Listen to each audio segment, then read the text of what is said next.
Bonjour à tous et bienvenue dans cette nouvelle vidéo pour l'oracle de la semaine, c'est Marie et je vais vous faire un message, je vais vous tirer un message et recevoir ce qu'il y a avec pour notre semaine qui arrive.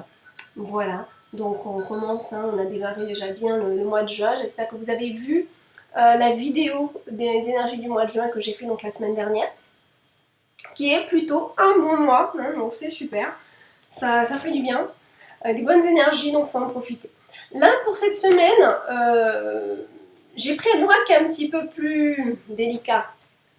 La sagesse du royaume caché, ça fait très longtemps que je ne l'ai pas pris. Je ne le prends pas systématiquement. Pourquoi? Parce qu'en fait, il est assez... il peut être sévère. Il peut être un petit peu dur parfois sur ses messages. Mais en même temps, autant on a Dorine Virtue qui a beaucoup d'oracles qui sont, à mon sens, trop gentils souvent. Très dans le positivisme, ce qui est bien, mais enfin bon, pas assez d'explications au niveau de la conscientisation des choses, et peut-être trop gentil souvent. Colette Baron-Red, elle est un petit peu plus perspicace et un petit peu plus, elle envoie des messages qui peuvent secouer même parfois. Mais je sens qu'on en a besoin aussi parce qu'on a un bon mois de juin, on a des bonnes énergies, donc on est tout à fait capable d'entendre ces messages. Et puis, peut-être que ça va être un message très positif. Donc on va voir, je vais me connecter. Hop, on demande le meilleur message qui soit pour nous pour cette semaine qui arrive. Voilà, un ou plusieurs messages si vous avez sur lesquels on peut pas. C'est un autre. Ah oui. Il y en a pas mal. Ok. Alors, le premier, c'est le veilleur de puits. Tiens donc. Sagesse, force du divin. Sagesse, force du divin. Voilà.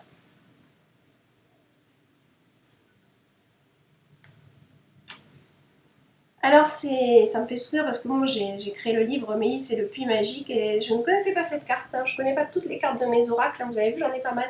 Donc je ne les ai pas forcément toutes eues en main. Le veilleur de puits, sagesse, force du divin. Il y a quelque chose que vous devez... Enfin, avec cette carte, c'est vraiment... Parfois, vous allez avoir un comportement trop protecteur qui va faire en sorte que vous ne voulez pas forcément aller plonger dans l'inconscient pour aller travailler certaines mémoires qui sont à travailler et vous préférez voiler la face et faire... Je suis désolée, mais c'est le message que je reçois en ce moment là, pour vous. Et se mettre une certaine façade de sagesse alors qu'on n'a pas été gratté vraiment assez profond pour aller voir qu'est-ce qu'il y a derrière la croûte. Donc qu'est-ce qu'il y a au fond du puits? Allez chercher les mémoires enfouies dans l'inconscient, dans le sous-sol. Le sous-sol, c'est l'inconscient, c'est vraiment toutes les mémoires emmagasinées qu'on ne va pas souvent voir, qu'on ne va pas souvent visiter. Et là, je vous invite à travailler un petit peu plus sur vous avec cette carte pour faire naître une sagesse qui est juste, une sagesse parce que vous avez une expérience, parce que vous avez expérimenté et surtout parce que vous comprenez vos expériences. Voilà, donc le veilleur de puits, il est un peu trop présent. Le veilleur de puits, c'est celui aussi qui va dire non, moi je vais pas, je préfère ne pas y penser, je préfère occulter et avancer, mais oui, mais il y a des moments, c'est vrai que c'est bien de faire ça, parce qu'on n'a pas la force, qu'on n'a pas l'énergie, mais la vie nous rattrape, parce que l'univers veut qu'on apprenne nos erreurs, donc on a des répercussions, on est souvent ramené à refaire des étapes, et l'univers nous renvoie à un autre truc, parce qu'on a évité un chemin, mais sur l'autre chemin, ça va être peut-être confortable pendant un petit moment, et paf, il va y avoir le truc, et qui ressemblera à l'épreuve qu'on a eue, qu'on n'a pas voulu vraiment traverser. Voilà, donc vous avez une carte quand même qui vous dit vous pouvez atteindre la sagesse, mais c'est pas comme ça que ça se fait, c'est pas juste en voyant que le côté positif, c'est aussi en comprenant nos erreurs, en les acceptant, en acceptant qu'on soit pas parfait, pour comprendre que les situations qu'on vit, etc., ça a aussi des répercussions, et que si on traverse quelque chose, c'est que c'est venu nous chercher. Soit on la traverse facilement, auquel cas on n'a pas de résonance, ou sinon on a des résonances et ça peut des fois être compliqué et dur de le faire, mais il faut travailler sur soi, il faut toujours donner le meilleur de soi-même. Ok? Alors, on en a 3 autres. Le maître de la minute. De la minutie. Pardon. Le maître de la minutie. Mais si j'ai 10 minutes, c'est pas un hasard. Il n'y a jamais de hasard. Et des fois, vous voulez aller trop vite. Des fois, vous voulez faire trop vite les choses. Et vous ne vous attardez pas assez sur la problématique pour essayer de la comprendre en profondeur et métaphysiquement. Multidimensionnellement. C'est-à-dire que chaque truc, chaque chose qu'on a dans notre vie a un aspect métaphysique différent de ce qu'on voit concrètement derrière. Il y a toujours des messages, mais toujours des messages, toujours. Vous êtes en train de parler à quelqu'un, vous parlez d'un sujet et paf, il y a un email qui arrive. Et cet email, tiens donc, c'est en rapport avec ce qu'on venait de dire plus ou moins. Prenez-le en compte l'email là. S'il y a un message de l'univers, ok, cet email vous deviez le recevoir. Mais pourquoi vous l'avez reçu au moment où vous parliez de tel ou tel sujet? C'est un exemple, mais tout est comme ça. Tout est comme ça. Discernement, vision claire, détail. Voilà. Allez un peu plus dans le détail parfois. Vous êtes trop global, vous survolez les choses, vous n'allez pas assez dans le détail. Donc quand vous avez des choses à faire professionnellement, allez plus dans le détail, allez regarder plus en profondeur. Ne soyez pas que en surface, à croire que tout le monde il est beau et tout le monde il est gentil, parce que il peut y avoir des vices cachés avec une carte comme ça. Donc on vous dit, soyez le maître de la minutie. Regardez les choses, allez en profondeur, ayez un regard vraiment percutant et surtout un regard approfondi, un regard perspicace et minutieux. Voilà, vision claire, discernement. Sachez bien discerner les situations que vous êtes en train de vivre ou les plans que vous voulez faire sur la comète. D'accord? Ensuite, on a les sœurs des saisons. Sœurs des saisons, cycle de croissance, loi naturelle, ordre divin.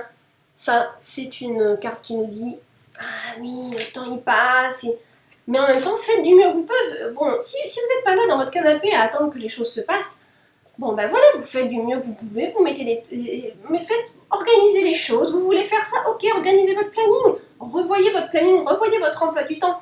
Dans la journée, qu'est-ce que je pourrais décaler ou qu'est-ce que je pourrais enlever qui n'est pas si intéressant que je puisse mettre à la place? Combien il y a de personnes qui perdent un temps fou sur Facebook? C'est bien Facebook, mais enfin c'est pas la peine d'en passer des heures non plus. Donc ça on l'enlève, on peut faire quelque chose de ce temps qui est beaucoup plus constructif. La création, peu importe, des projets, des trucs. Les séries télévisées, beaucoup de gens passent un temps énorme sur les séries télévisées. Enfin bon, je sais bien qu'il faut aussi se détendre, mais c'est... Après, quand on fait quelque chose qu'on aime, parce qu'on a envie de monter un projet, on a envie de faire quelque chose, ça devient de la détente. Ça devient franchement de la détente. Donc voilà. Donc respectez aussi le cycle des choses, que les choses se mettent en place au bon moment. Ne forcez pas les portes, ne forcez pas les portes. Cycle de croissance, ne forcez pas les portes. Des fois, on veut aller trop vite, on croit qu'on a une opportunité, alors on la saisit parce que « Ah non, mais cette opportunité, je la veux. » On a des peurs derrière nous parce qu'on veut saisir ça, parce qu'on a peur que ça nous loupe, parce qu'on a peur de le louper, parce qu'on a peur de ne plus retrouver quelque chose derrière. C'est relié à des manques en soi qui peuvent remonter à d'anciennes vies ou dans cette vie-là quand on était jeune, plus jeune.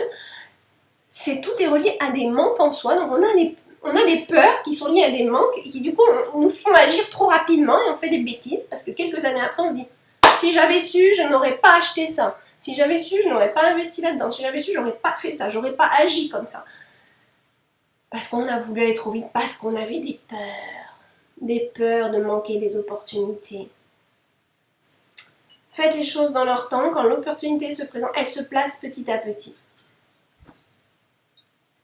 Réfléchissez quand vous avez quelque chose à faire, est-ce que si j'agis là, est-ce que si j'agis maintenant, c'est dirigé par mes peurs, par des peurs que ça me passe entre les mains, est-ce que c'est dirigé par ça?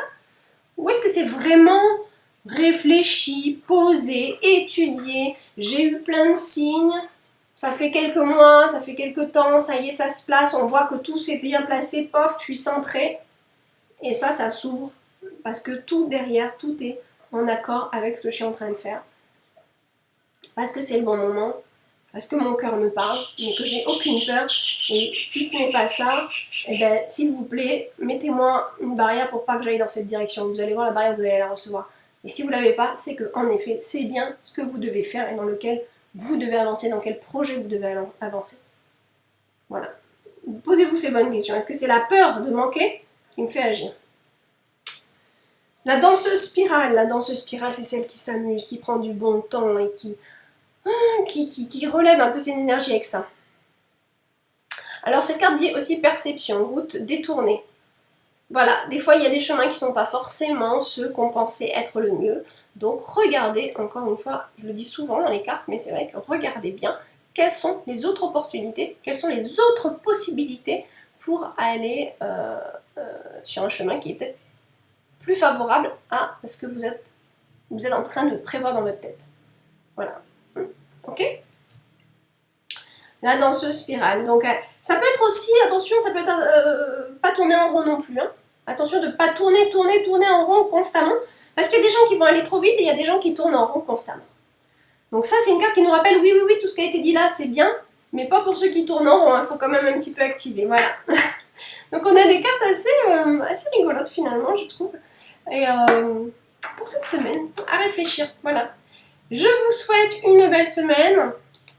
Pour ceux qui me suivaient, je serai en France pour une tournée dédicace dans le sud de la France pour les contes de Mélis, les livres que j'écris pour les enfants. Donc je pars, voilà, je serai en France à partir du 18. Hein. Et il se peut normalement que je donne des consultations de lecture d'aura. Ouais, je suis aussi spécialisée en lecture d'aura, comme vous pouvez le voir derrière. Donc là, des consultations qui seront, je les ferai sur le village de Vence. Donc si vous n'êtes pas loin et que vous souhaitez, c'est le moment de m'envoyer un petit mail et de réserver. Parce que j'aurai pas beaucoup de jours de disponibles pour ça. Donc voilà. Je vous embrasse bien fort, à très bientôt. Et je serai, de fin juin à début juillet en France. Voilà. Merci bien, au revoir.